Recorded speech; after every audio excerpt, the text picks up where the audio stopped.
का पहला चैप्टर और आज बायो का पहला चैप्टर करने जा रहे हैं। ठीक है, अब देखो बायो में मैंने सेकेंड और थर्ड चैप्टर स्किप कर फोर्थ चैप्टर किया है।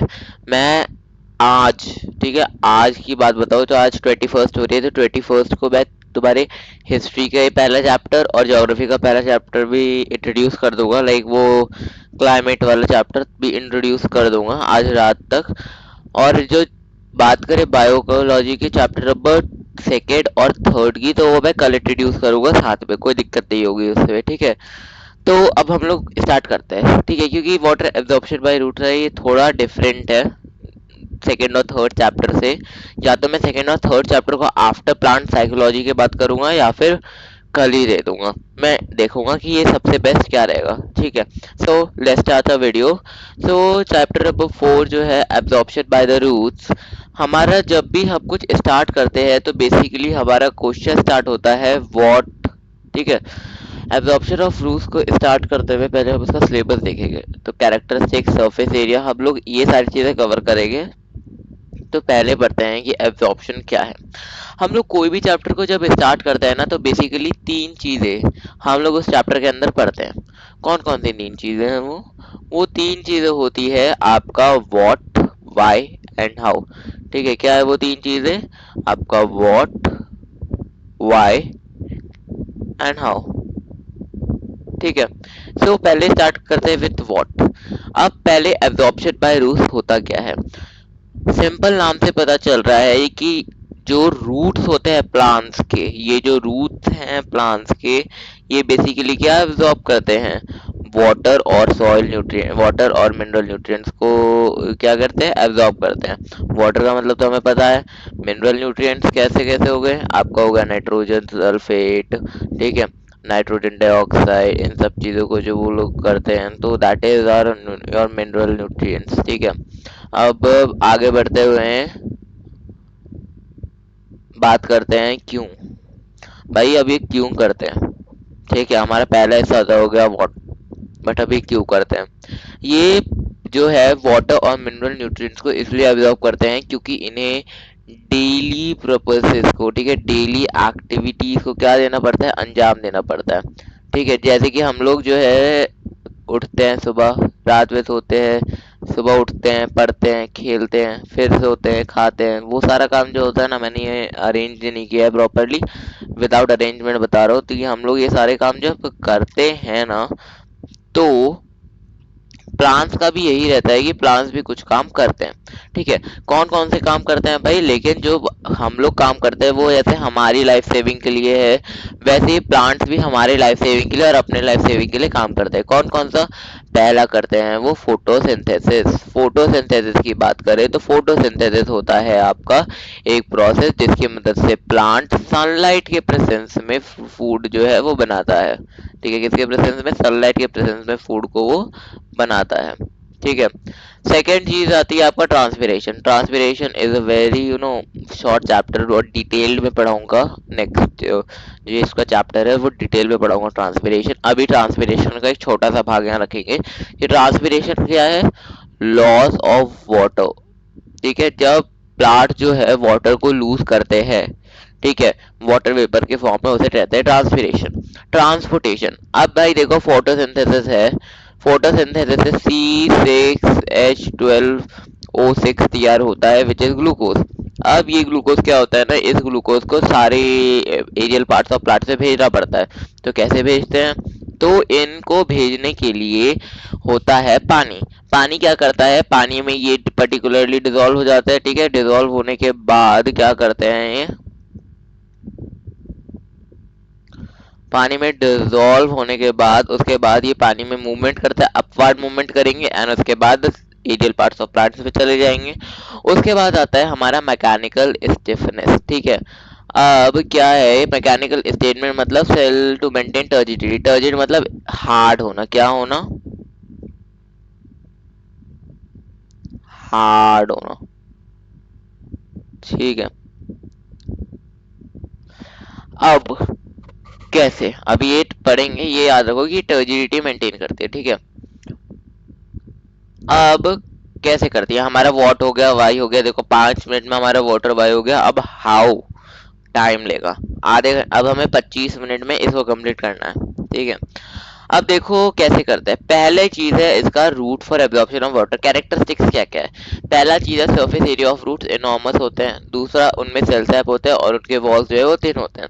पहला कि उनके जो सरफेस एरिया ऑफ रूट्स है इनॉर्मस होते हैं, यानी कि देखो ये एक रूट है, इस रूट में एक रूट, उसके बाद फिर रूट, उसके बाद यहाँ देखो फिर एक रूट। मतलब ऐसे करते करते उनका जो एरिया होता है वो बहुत ही क्या होता है, लार्ज होता है। क्या होता है? लार्ज होता है, ठीक है। जिसके कारण एब्जॉर्प्शन क्या होता है, हाई होता है। फाइन। दूसरी चीज, रूट में सेल सैप होती है। अब क्या मैंने बताया था कि जो है, अब हम यहाँ पे बात करेंगे कंसंट्रेशन के बारे में। यहाँ से हमारा कंसंट्रेशन का टॉपिक शुरू होगा। कौन सा टॉपिक शुरू होगा? कंसंट्रेशन का, ठीक है। तो रूट में होता है एक सेल सैप, मतलब इस देखो रूट है, ये एक पर्टिकुलरली वैक्यूल है, ठीक है। मैं बताऊं कि ये वैक्यूल है। वैक्यूल के आउटर मेम्ब्रेन को आप टोनोप्लास्ट कहते हैं, और वैक्यूल के अंदर क्या पाया जाता है? उसके अंदर सेल सैप पाया जाता है, ठीक है। जिसके अंदर सॉल्वेंट की मात्रा जो है वो कम रहती है, और सॉल्वेंट की मात्रा इसमें कम रहती है, ठीक है। जहाँ पे सॉल्वेंट की मात्रा कम मान सकते हो, ठीक है, कि सॉल्यूट की मात्रा ज्यादा है, वरना सॉल्यूट नहीं भी होता है कभी कभी, ठीक है। तो मान लो अगर सॉल्वेंट की मात्रा कम है तो सॉल्यूट की मात्रा शायद से ज्यादा हो, ठीक है। पर वो हम लोग मानते हैं, बोलते नहीं है, सिर्फ मानते हैं। अब बाहर यहाँ पर अंदर क्या है भाई? लोअर कंसंट्रेशन, कम पानी है, और बाहर क्या है? पानी की मात्रा क्या है? ज्यादा है। तो अब ये मूव कैसे करेगी? Higher concentration to lower concentration. मतलब ये पानी जो है वो वैक्यूल के अंदर एंटर कर जाएगा, ठीक है। अब एक बात बताओ, एक बहुत ही सिंपल सा लॉजिक लेकर चलते हैं कि जब एक प्लांट सेल के अंदर, कोई भी सेल के अंदर पानी चले जाता है तो वो कैसा हो जाता है? टर्जिड हो जाता है। क्या होता है? टर्जिड हो जाता है। और हमने वहां पे क्या पढ़ा था कि भाई जब प्लांट जो है एब्जॉर्ब करता है पानी को, वो तो वो सेल को टर्जिड बना देते हैं। अगर इसका एक परफेक्ट एग्जांपल देखना है तो यू कैन से कि आपके पास एक बादाम है, ठीक है। आपने अ नंबर ऑफ आलमंड्स को पानी में डाला, ठीक है, रात तक रखा, सुबह देखा कि वो फूल गए। क्यों फूल गए? क्योंकि उन्होंने वाटर क्या किया? एब्जॉर्ब किया। तो it is the best example. अब रूट हेयर्स है भाई, ये रूट हेयर्स, देखो ये सब क्या है? ये रूट हेयर्स है। उसके अंदर क्या है? सेल मेम्ब्रेन है। मैं रूट हेयर और सेल मेम्ब्रेन को दिखाऊंगा अलग अलग कर। जो मैंने ग्रीन कर दिया वो आपके है रूट हेयर्स, और उसके बाद जो मैं आपको रेड दिखाऊंगा, जो ठीक इसके नीचे होता है, वो होता है आपका सेल वॉल, ठीक है। ये सेल वॉल ये हो गया ग्रीन कलर, और सेल मेम्ब्रेन ये हो गया। What is the difference between cell wall and cell membrane? Cell wall होता है फ्रीली प्रीएम्बल, यानी कि सॉल्यूट और सॉल्वेंट दोनों को एंटर करने देता है। बट आपका जो ये होता है ना सेल मेम्ब्रेन, वो सिर्फ सॉल्वेंट को ही एंटर करने देता है। सारा काम सॉल्यूट और सॉल्वेंट का ही यहाँ पे हो रहा है, ठीक है। क्या होता है? सेल वॉल दोनों एंटर, और cell membrane only solvent enter, solute enter नहीं कर सकता है, ठीक है। अब आगे बढ़ते हैं। अब भाई जब कंडक्शन हो रहा है रूट के अंदर, मान लो ये रूट्स है, तो रूट के अंदर जो कंडक्शन हो रहा है वाटर का, वो किस किस प्रोसेस से टेक प्लेस करेगा? ये 5 process which we are going to study, ठीक है। पहला आता है हमारा इम्बिप्शन। इम्बिप्शन होता है कि सरफेस एरिया अट्रैक्शन। क्या होता है ना कि जो प्लांट्स होते हैं, ठीक है, प्लांट्स होते हैं या फिर वुड वगैरह होते हैं, ये सब क्या करते हैं? सरफेस लेवल, मतलब पानी, जमीन पे जो पानी होता है ना, उससे पानी को एब्जॉर्ब कर लेते हैं, ठीक है। माना जाए कि हमारे पास जो वुडन गेट्स हैं, वुडन गेट्स क्या होते हैं ना, कभी कभी फूल जाते हैं। क्यों फूलते हैं? क्योंकि उसके ऊपर क्या होता है, उसका जो सरफेस होता है ना, उसके ऊपर वाटर ड्रॉपलेट्स हम लोग जो है शैतानी में फेंकते हैं, ठीक है। क्या होता है कि शैतानी में भाई क्या करोगे तुम लोग उसके ऊपर वाटर ड्रॉपलेट्स फेंकोगे, या फिर शावर से नहा रहे हो, या फिर अगर नहा रहे हो तो उसके ऊपर पानी फेंक दोगे, जिसके कारण क्या करेगा? वो पर्टिकुलरली प्लांट उसे एब्जॉर्ब कर लेगा, और प्लांट जब उसको एब्जॉर्ब कर लेगा तब प्लांट कह रहा हूँ, सेल जब उसको एब्जॉर्ब कर लेगा तब वो एकदम टर्जिड हो जाएगा, जिसके कारण जो है वो लकड़ा क्या होगा? फूल जाएगा। इसके एग्जांपल देखो, आलमंड, चना। अब आते हैं हम लोग डिफ्यूजन में। डिफ्यूजन होता है सॉल्यूट और सॉल्वेंट का मूवमेंट एक हायर कंसंट्रेशन, लोअर कंसंट्रेशन से हायर कंसंट्रेशन तक, ठीक है। अगर हम बात करें कि भाई इसका एग्जाम्पल, तो it is a perfect example of explaining कि भाई डिफ्यूजन होता है परफ्यूम पार्टिकल्स में। माना जाए कि माना जाए कि ये एक पर्टिकुलरली एक रूम है और यहाँ पर आपने स्प्रे किया परफ्यूम, ठीक है। तो भाई यहाँ पर जहाँ आप परफ्यूम स्प्रे करोगे तो यहाँ पर जो है कंसंट्रेशन हायर रहेगा, यहाँ का कंसंट्रेशन क्या होगा, लोअर रहेगा, क्या रहेगा, लोअर रहेगा। तो अब क्या होगा कि परफ्यूम का जो स्मेल है वो एक कंसंट्रेशन से होते होते कहाँ चले जाएगा, हायर कंसंट्रेशन से होते तो लोअर कंसंट्रेशन में चले जाएगा, और पूरा जो रूम है वो क्या करने लगेगा, स्मेल करने लगेगा ड्यू टू द परफ्यूम। तो यही चीज है। ऑस्मोसिस इसका थोड़ा सा चेंज, कि ऑस्मोसिस क्या होता है, ऑस्मोसिस होता है a region of higher concentration to lower concentration, किस में से, सॉल्वेंट में, वाटर मॉलिक्यूल, वो भी सिर्फ वाटर मॉलिक्यूल्स जो है एक हायर से लोअर कंसंट्रेशन में जाते हैं, तब उसे कहते हैं हम लोग ऑस्मोसिस, ठीक है। अब ऑस्मोसिस में दो चीजें होती है, एक होता है इनवार्ड डिफ्यूजन ऑफ वाटर और एक होता है आउटवार्ड डिफ्यूजन ऑफ वाटर, ठीक है। अब मतलब देखो यहाँ पर मैं आपको एंडो ऑस्मोसिस समझाऊंगा, और यहाँ पे एंडो, यहाँ पर एक्सो, ठीक है, with the dealing of the experiments. मान लिया जाए कि एक पर्टिकुलरली हम लोगों ने रख दिया एक सेल, क्या रख दिया हमने यहाँ पर, एक सेल। सेल के अंदर जो पानी है वो ज्यादा है, सॉरी, सेल के अंदर जो पानी है वो कम है, और बाहर का पानी है वो ज्यादा है। तो क्या होगा, जो पानी बाहर है वो बाहर से क्या चले जाएगा, अंदर चले जाएगा, higher concentration to lower concentration, उसे कहते हैं एंडोऑस्मोसिस। एक्सोऑस्मोसिस भाई सेल के अंदर का जो पानी है वो ज्यादा है और बाहर का पानी जो है वो कम है, तो बाहर, अंदर से बाहर आ जाएगा। अब इसमें क्या होगा, ठीक है, अब मैं यहाँ पे टर्जिडिटी और फ्लैसिडिटी का भी कंसेप्ट लाता हूँ। देखो पानी में यहाँ पे एब्जॉर्प्शन हुआ है सेल के द्वारा, तो ये क्या हो जाएगा, टर्जिड यानी कि हार्ड हो जाएगा। और यहाँ पे पानी जब इसने बाहर निकाल लिया तब वो क्या हो जाएगा, फ्लासिड यानी कि सूखा हो जाएगा। मान लो कि तुमने एक बैलून फुलाया और वो जब तुमने उस बैलून को पानी से फुलाया तो वो हार्ड हो गया। अब उसी बैलून के अंदर जैसे ही तुम पानी निकाल दोगे तो क्या हो जाएगा, फ्लैसिड हो जाएगा, मतलब पिचक जाएगा। वही चीज होता है सेल के साथ, ये हमने ऑस्मोसिस कर लिया। अब एक्सपेरिमेंट्स, देखो हमारे पास तीन चीजें दी हुई है, जिनमें से तीन में से दो चीजें आपकी, एक तो सेल वॉल है, एक में तो डिफ्यूजन, एक में तो ऑस्मोसिस ही नहीं होगा। हम लोग बस एक चीज को करेंगे, which is are muslin cloth, ठीक है। हम हमेशा मान लो डिफ्यूजन जब होता है ना, तब एक सेल वॉल को लगाया जाता है, ठीक है, एक फ्रीली प्रिएम्बल चीज को लगाया जाता है, क्योंकि डिफ्यूजन में सॉल्यूट और सॉल्वेंट पार्टिकल्स का मूवमेंट होता है, वाइल ऑस्मोसिस में सिर्फ सॉल्वेंट पार्टिकल का मूवमेंट दिखाने के लिए आपका जो है वो सॉल्वेंट रहता है, ठीक है। ये क्या किया, यहाँ पे एक मुस्लिन क्लॉथ ले लिया, ठीक है, इसके अंदर है आपका शुगर सॉल्यूशन, इसके अंदर है आपका वाटर। अब क्या है, शुगर सॉल्यूशन में सॉल्यूट की मात्रा ज्यादा है, तो मतलब अपने आप सॉल्वेंट की मात्रा कम होगी, सॉल्वेंट की मात्रा क्या होगी, कम होगी। और वाटर में सॉल्वेंट की मात्रा ज्यादा है और सॉल्यूट की मात्रा कम होगी, ठीक है।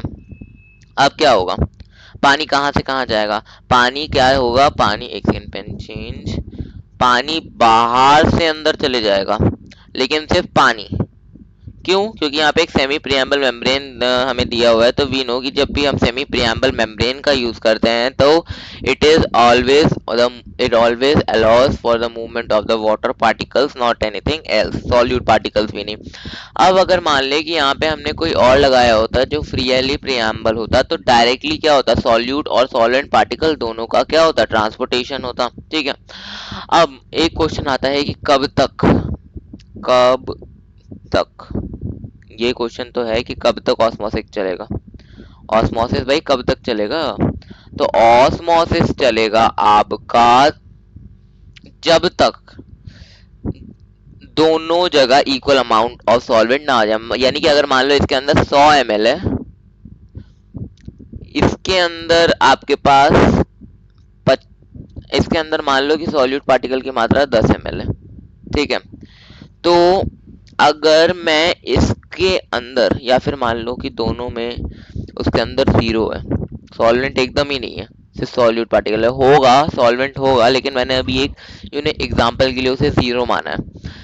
तो क्या हो जाएगा, सॉल्वेंट और सॉल्यूट जब इक्वल होंगे तो क्या एक दोनों में 50-50 हो जाएगा। ठीक है, ये बस इलस्ट्रेट करने के लिए कि क्या है। ठीक है, इसका इस एक्सपेरिमेंट के साथ कुछ वैसा नहीं है, इसको ये बताया कि ऑस्मोसिस कब तक चलेगा। अब आते हैं ऑस्मोटिक प्रेशर। ऑस्मोटिक प्रेशर होता है वो प्रेशर जो ऑस्मोसिस को प्रिवेंट करता है। कैसे, सेम एक्सपेरिमेंट सेटअप है, पर इसमें क्या है ना कि ऊपर से सेम अमाउंट ऑफ प्रेशर लगाया जा रहा है जितना अमाउंट ऑफ पानी इसके अंदर आएगा। मान लो कि भाई इसके ऊपर 50 एटीएम का प्रेशर लगाया जा रहा है।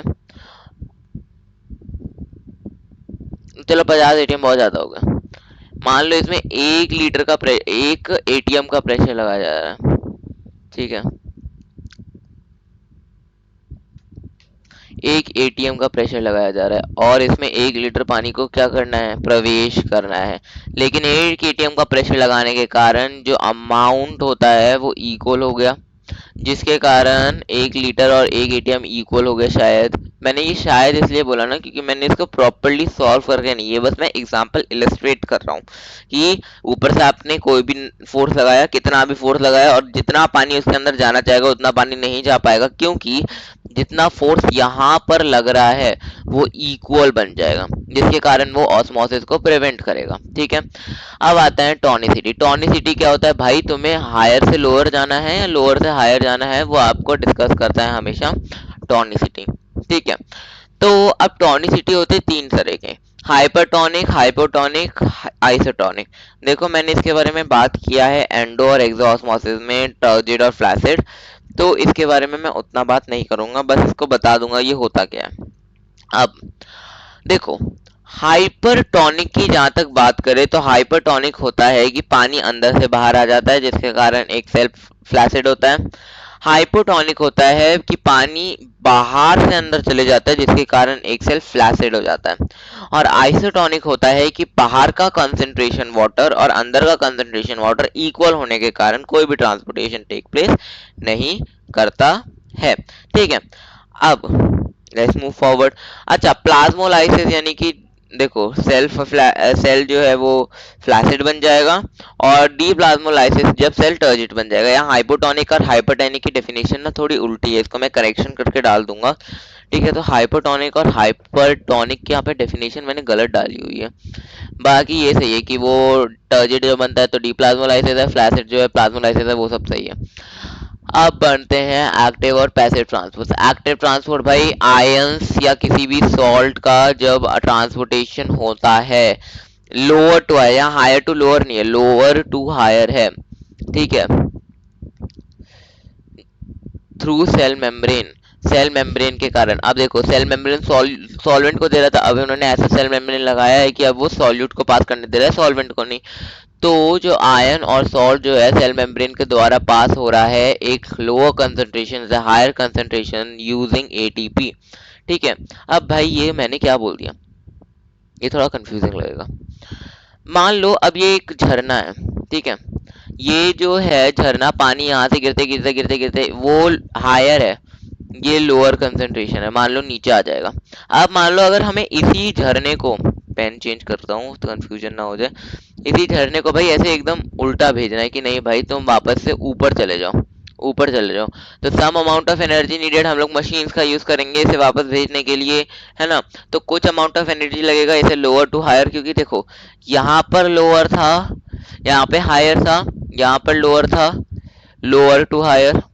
अब यहाँ पर हायर है, ऊपर लोअर है, higher to lower, sorry lower to higher, ऊपर हायर यहाँ लोअर, हायर टू लोअर हो गया, अब लोअर टू हायर ऐसे चलेगा। ठीक है, अब पैसिव ट्रांसपोर्ट वही चीज है नॉर्मल की भाई ट्रांसपोर्टेशन हो रहा है कंसंट्रेशन का, तो उसे सेल मेम्ब्रेन कहते हैं। ठीक है, अब देखो ये डिफरेंस है, इसको मैं डिस्कस नहीं कर रहा, टर्जिडिटी एंड फ्लैसिडिटी के बारे में डिस्कस करते हैं। अब वैसे ही खत्म हो गया, ज्यादा नहीं बचा हमारा, तो बेसिकली हमारा जल्दी हो जाएगा, 25 तक हमारा कंप्लीट हो जाएगा। नाइस, तो अब टर्जिडिटी और फ्लैसिडिटी के बारे में बात कर ली है। टर्जिडिटी और फ्लैसिडिटी के बारे में मुझे बस टर्गर प्रेशर बताना है कि टर्गर प्रेशर होता क्या है। Turgor pressure and wall pressure, जब सेल्स जो है पानी को एब्जॉर्ब करती है तो सेल के अंदर के ऑर्गेनल्स, ऑर्गेनल्स मतलब नोट करने ला कि सेल के अंदर जो कंपोनेंट्स पाए जाते हैं साइटोप्लाज्म वगैरह, तो वो सब ठीक है, कंपोनेंट्स न्यूक्लियोटाइड्स वगैरह। तो सेल के अंदर के जितने भी कंपोनेंट्स होते हैं वो एक जगह इकट्ठा हो जाते हैं बीच में, ठीक है। बीच में एक साथ इकट्ठा होने के बाद वो क्या करते हैं ना कि वो बाहर की तरफ, भाई पानी तो अंदर आ गया, अब वो बाहर की तरफ प्रेशर लगाना शुरू करते हैं, क्योंकि भाई इतना सफिशिएंट पानी और सब चीजें बीच में आ गई है, तो जिसके कारण प्रेशर बाहर की तरफ लगेगा, ठीक है।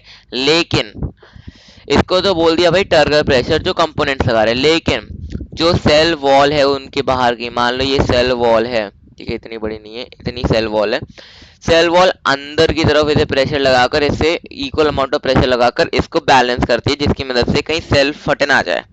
क्योंकि क्या है ना कि अगर सेल वॉल वॉल प्रेशर नहीं लगाएगी और उसको रोकेगी नहीं इक्वल अमाउंट ऑफ या उससे इक्वल अमाउंट ऑफ फोर्स लगाकर, तो क्या होगा कि सेल फट जाएगा, उसके ऑर्गेनल्स बाहर आ जाएंगे, तो वो बात है, ठीक है। तो ये जहाँ पर सेल ऑर्गेनल्स फोर्स प्रेशर लगा रहे हैं उसे कहते हैं टर्गर प्रेशर, जहाँ पे सेल वॉल प्रेशर लगा रहा है सेल कंपोनेंट्स को रोकने के लिए, तो इसे कहते हैं आपका wall pressure. Turgor pressure complete, wall pressure complete. अब आते हैं टर्जिडिटी के फंक्शंस पे, ठीक है, ये तो मैं ऐसे ही समझा दूंगा। देखो, एक तो रूट प्रेशर समझाने की जरूरत पड़ जाएगी, बट उसका कोई टेंशन नहीं है। अब देखो, होता ये हो ना कि टर्जिडिटी का मतलब होता है सेल का हार्ड बनना। सेल का हार्ड बनना मतलब प्लांट का हार्ड बनना। अब एक बात बताओ कि प्लांट तभी हार्ड रहेगा जब उसके अंदर अमाउंट ऑफ वाटर की एब्जॉर्प्शन होगी, वरना प्लांट जो है वो सूखा पड़ जाएगा। क्यों कहते हैं प्लांट सूखा पड़ जाएगा? क्योंकि उसके अंदर वाटर एब्जॉर्प्शन नहीं होगा, प्लांट सेल के अंदर पानी नहीं जाएगा, फंक्शंस नहीं कर पाएगा वो। इसलिए वो क्या करता है ना कि वो चीजों को रिजिड बना देता है। अब मान लो कि भाई तुमने बाहर एक कड़ी धूप में रख दिया, पहले है टू मेक लूज टिश्यूज। अब मान लो कि तुमने एकदम कड़ाकी धूप में बाहर में एक पौधा रख दिया, उसके अंदर तुमने मान लो 100 ml पानी दिया, 100 ml ऑफ वाटर तो है तुमने उस प्लांट को दिया, ठीक है। उसने उस 100 में से 105 ml जो है स्टोर कर दिया। ये कैसे हो गया? अब एक चीज बताता हूँ मैं, ये वैसे तुम आगे पढ़ोगे अभी ट्रांसपिरेशन और फोटोसिंथेसिस में, पर इसका थोड़ा सा मैं बताता हूँ कि प्लांट के अंदर 100% वाटर जब वो यूटिलाइज करता है ना, तो 1%, ओनली फॉर 1% वो अपने नॉर्मल एक्टिविटीज के लिए यूज करते हैं। उन 1% में आपका फोटोसिंथेसिस जाता है, ट्रांसपिरेशन जाता है, ठीक है। और जो बचा हुआ होता है, मान लो कि 0.01% वो करते हैं फोटोसिंथेसिस के लिए, उससे ज्यादा कर सकते हैं, मैं अभी परसेंटेज नहीं दे रहा, 1% यूज करते हैं वो, ठीक है। तो उस 1% में से भी वो कुछ पानी यूटिलाइज करता है। तभी मैं कह रहा हूँ कि अगर वो 100 ml है तो 102 ml क्या कर देगा, वो छोड़ देगा। 102 ml जो उसने छोड़ा वो क्या था भाई, उसकी यूटिलाइजेशन के लिए था कि नहीं भाई वो प्लांट को हेल्प करेगा और भी चीजों के लिए। लेकिन भाई जब ट्रांसपीरेशन का रेट इतना हो गया तो क्या होने लगेगा, प्लांट सूखने लगेगा, क्योंकि उसके अंदर का जो यूटिलाइज्ड वाटर था वो भी चला गया। 100 ml था, कड़कती धूप थी, उस 100 ml ने यूटिलाइज्ड वाटर को भी हटा दिया, जिसके कारण प्लांट हो गया वीक। उसका पेटियोल, पेटियोल मतलब यहाँ पर जो ये देखो लीफ, यहाँ पे पेटियोल लैमिना सब होते हैं, तो वो सब वीक हो गया और लीफ जो है वो गिर गई नीचे, सूख पर गिर गई। लीफ क्या, प्लांट भी मर जाएगा। लेकिन उसी में इवनिंग टाइम देखो, ये एक आफ्टरनून टाइम देखा, अब अगर हम लोग मॉर्निंग या इवनिंग टाइम में देखें तो सनलाइट उतनी नहीं रहती है, नॉर्मल टाइम में रहती है। तो जो पानी एब्जॉर्ब किया जाता है और नॉर्मल रेट, अगर 100 ml एब्जॉर्ब किया तो भाई 100 ml ही छोड़ेगा वो, ठीक है। 100 ml किया तो 95 छोड़ेगा वो। ये बात है कि रात के समय उतना नहीं रहता। अब it provide plants not plants, it provide plant to push through hard ground. अब क्या होता है ना, टर्जिडिटी क्या करता है प्लांट्स को, क्या बताया मैंने कि प्लांट को वो ताकत देता है कि वो कोई भी काम कर सके। तो जब टर्जिडिटी होता है वो प्लांट को क्या देता है, इतनी ताकत देता है कि वो जो कड़कती जमीन है उससे भी बाहर निकल जाए। आपने कभी कभी देखा होगा रास्ते पे चलते चलते कि भाई कभी कभी प्लांट्स ऐसे ही बीच में कहीं पे भी उगने शुरू हो जाते हैं। क्यों होते हैं? क्योंकि उसके नीचे क्या सीड रहता है, जिसके कारण वो जब जर्मिनेट होता है तब वो पानी के एब्जॉर्प्शन के कारण जब वो जर्मिनेट होता है तब वो उस ग्राउंड के अंदर से अपने आप बाहर आकर ग्रो होना शुरू हो जाता है। अब हम आते हैं आखिरी चीज, आखिरी कंसेप्ट, रूट प्रेशर। भाई पता है एक और दिया हुआ है, एक्सपेरिमेंट दिए हुए, एक्सपेरिमेंट तो कुछ नहीं है, देखकर समझ आ जाएंगे। उसके साइड में एक चीज और दी हुई है, ठीक है। उस एक चीज का नाम है आपका, एक second, forces contributing to ascent of sap, ये चीज है। तो इसको तो भाई मैं चैप्टर नंबर 5 और 6 करवा कर ही समझाऊंगा, वरना इसमें तुम्हें इतने डाउट्स निकलेंगे, अभी तुम पढ़कर देखो उसे समझ ही नहीं आएगा क्या बोलना चाह रहा है वो, ठीक है। तो जब हम लोग 5th एंड 6th चैप्टर करेंगे तो ये अपने आप आ जाएगा। तो आखिरी वाला कंसेप्ट जो है वो 5th और 6th के लिए को अभी रूट प्रेशर कंप्लीट करना है। रूट प्रेशर क्या होता है? प्रेशर जो है वो रूट्स बनाता है स्टेम पर वाटर को cell to cell. Small plant में जो है ऑस्मोसिस डिफ्यूजन के कारण सेल टू सेल में पानी जाता है। अब माना जाए it is roots, it is stem, ठीक है।